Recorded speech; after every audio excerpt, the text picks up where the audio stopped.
avait emmuré dans des sacs plastiques son mari dans la chambre. Rien de grave au moins. Que des...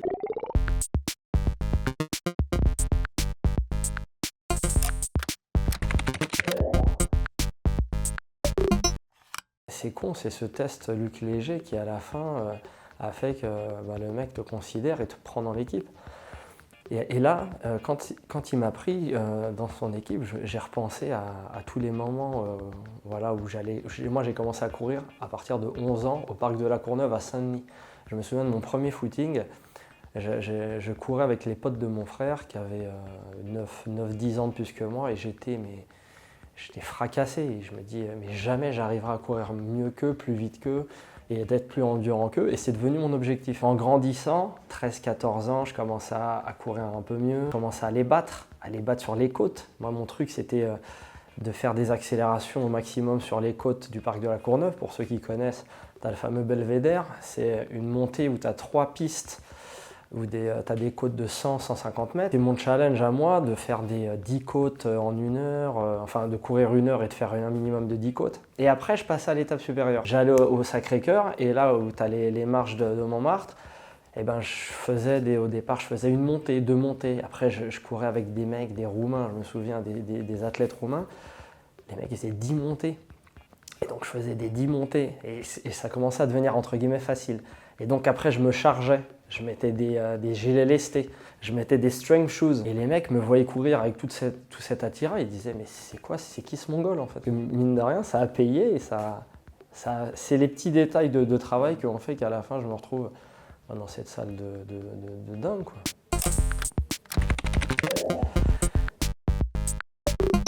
Camarades d'enfance, des grands frères, même des frangins pour moi, ils m'ont énormément apporté. On s'est connus, on avait 11 ans, on s'est connus sur les terrains de basket à Saint-Denis, à Marville précisément. On a joué au basket ensemble, on allait en colo ensemble, on était tout le temps fourrés les uns chez les autres. Ils ont été un déclic pour beaucoup de choses par rapport entre guillemets à la rédemption de notre camarade et lui sur notre cheminement personnel, culturel et autres. Et Jackie pareil, c'est lui qui nous amène à notre première scène slam, à la Teranga à l'époque, rue des Dames, dans le 17e. Donc nous, on découvre le slam. Pour nous, c'est mortel. On va sur scène, ça désacralise la scène, ça te permet de parler aux gens en lisant, en récitant, en jouant, en les faisant rire, en les faisant pleurer, en les énervant.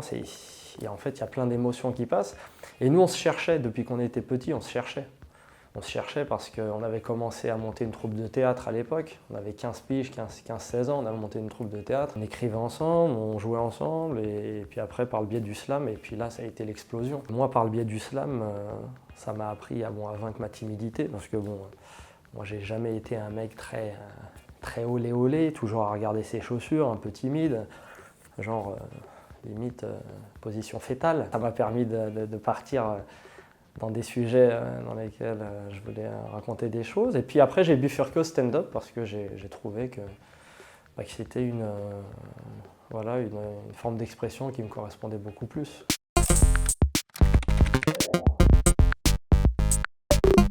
C'est ce que j'écoute, hein.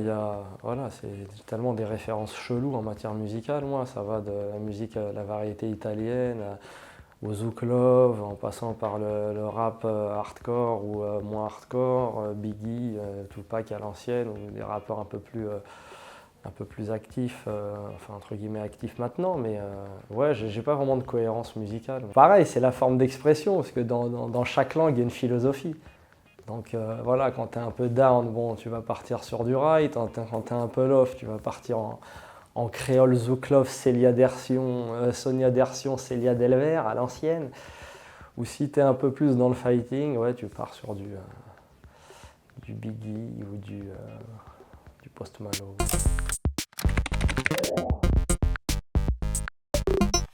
C'est la continuité de la première version, mais c'était un passage pour raconter d'autres choses, d'autres actualités, dans des sujets un peu plus brûlants, voilà, le terrorisme, la solitude, des sujets un peu compliqués, la représentativité des musulmans en France. Dans la 3e année, on a déjà fait plus de 600 000 spectateurs, donc merci les amis, mais heureusement que vous êtes là. Sans vous, je ne suis rien. Et c'est pas Fayot, c'est vrai. Le troisième est en route et puis j'espère qu'il plaira parce qu'on est toujours là-dedans. On a envie que les gens kiffent, que les gens rigolent, que les gens en parlent. Et puis c'est la chance du métier. C'est un métier où notre seul chef, c'est le public. C'est lui qui décide, c'est lui qui te dit c'est bon, c'est pas bon. Tu peux pas le carotter, tu peux pas lui faire à l'envers, tu peux pas lui mentir. Tu vois tout de suite si ça passe ou si ça passe pas. Donc ouais, c'est un métier exceptionnel.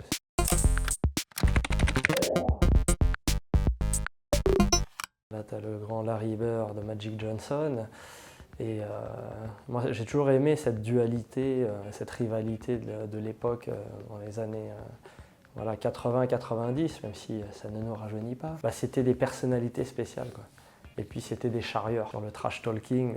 Venant du basket, moi j'ai grandi sur un terrain de basket, j'ai grandi à Marville, à Saint-Denis. C'était que de la chambrette et c'est ça qui a fait mes armes. La rivalité Bird-Johnson, c'était une référence pour nous. Les Griffin, c'est autre chose. C'est un mec que j'ai croisé nous, à Connecticut quand on avait joué contre l'université d'Oklahoma. C'était un extraterrestre. Le mec, il avait 16 mètres de détente. Une folie, quoi. Donc voilà, c'est un peu pour que ce soit complémentaire avec nos deux larrons précédents.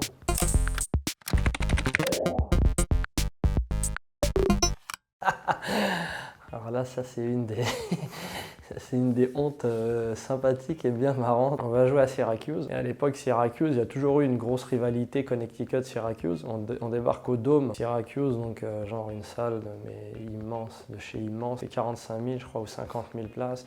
Et tu arrives dans cette salle qui est juste une ambiance de fou. Et donc, on arrive là-bas. Et moi, à chaque fois, je savais que j'allais peu jouer. Donc, je lâchais pas l'affaire. Je me disais, bon, je vais quand même arriver le premier. Et j'arrivais le premier et je m'entraînais avec les ball boys, avec les managers. Je rentre directement sur le terrain. Et là, je passe une espèce de petit tunnel pour arriver sur le terrain. Et là, tu as 40 000 personnes qui se mettent à huer. Donc moi, j'arrive, bon, on m'a jamais reçu comme ça, merci les gars. Et je commence à... Donc moi, panique, forcément. Je commence à dribbler, je dribble sur mon pied. Donc là, tu as 40 000 personnes qui se mettent à huer. Ouh, tac. Et donc je calcule pas, je continue, j'arrive et tout. Je commence à faire mes paniers. Raté parce que 40 000 personnes, la panique. Et là, tu as le chef avec le mégaphone. Il commence à raconter des charriades, voilà, il commence à charrier, il parle, et à un moment il s'arrête, il fait « Hey, look! He's losing his hair !» Et là, tu as les 40 000 personnes « He's losing his hair! He's losing his hair! He's losing his hair !» Il perd ses cheveux. Mais ouais, ça reste une anecdote où t'arrives et les mecs se foutent de ta gueule.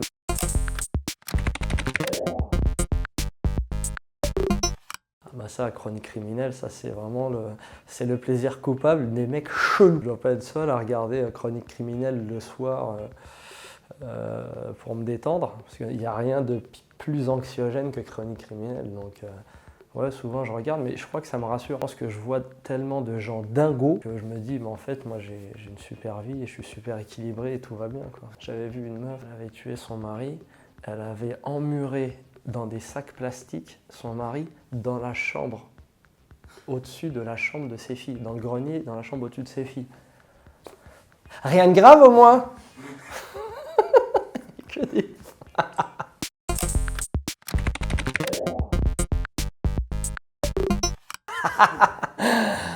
Ah ouais, ça c'est à l'Alhambra. Un jour, tu as tout le staff de Rire et Chanson. Donc quand tu lances ton spectacle, tu as un partenariat avec Rire et Chanson, donc tu es refait.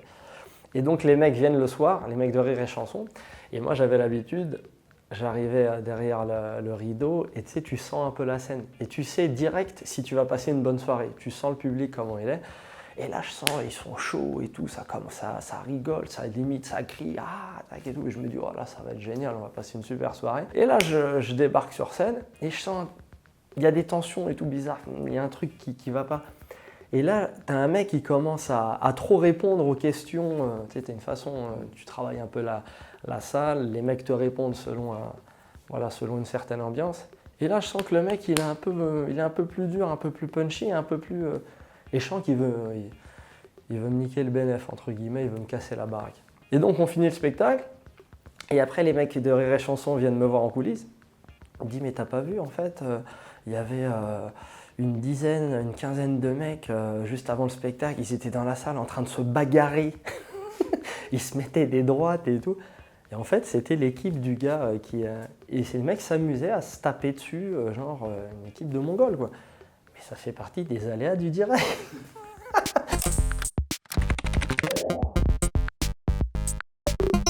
Moi, j'ai toujours été la victime de ma famille. J'étais le petit dernier, le petit chouchou.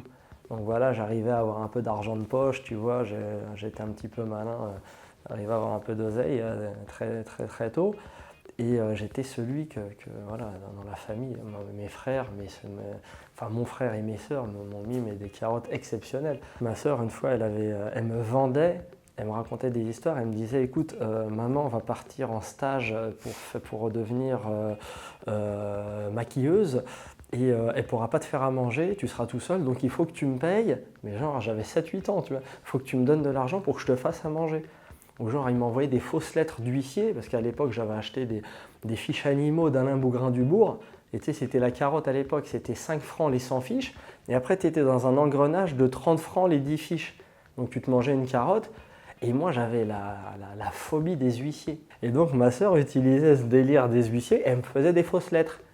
Genre, voilà, je sous-signais, nanani, huissier de justice, si vous ne payez pas les fiches d'Alain Bougrain-Dubourg, on viendra saisir votre famille. Et moi, j'étais en panique, donc je lui donnais de l'argent. Je disais, non, faut payer, il faut vite trouver de l'oseille.